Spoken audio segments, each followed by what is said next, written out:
Ito yung bagong pitas kanina.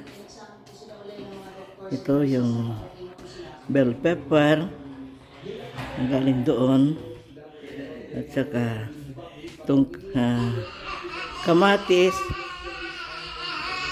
ripe na, hinog na oh.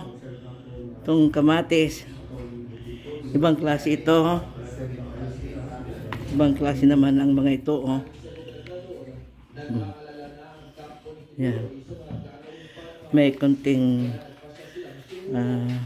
bulaklak ng kalabasa, at saka ito yung bunga ng beans, bitsuelas. Yan.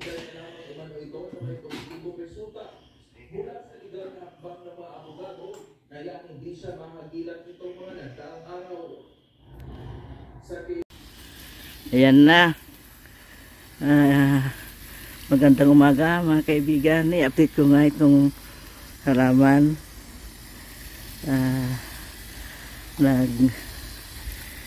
Dinidiligan ng mga halaman. Dito mo kinuha yung mga hindi ko na i-video mga kaibigan yung pag-harvest niya.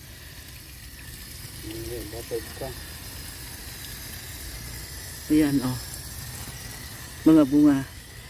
Napitas na yung mga iba. Hindi sinabi sa akin para ano na oh.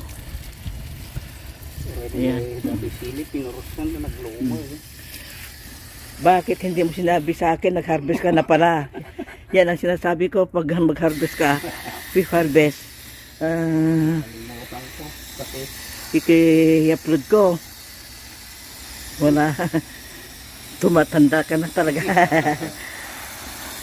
Ito nasaan na yung bunga ng kalabasa. Tingnan nga natin. Ito. Ito na.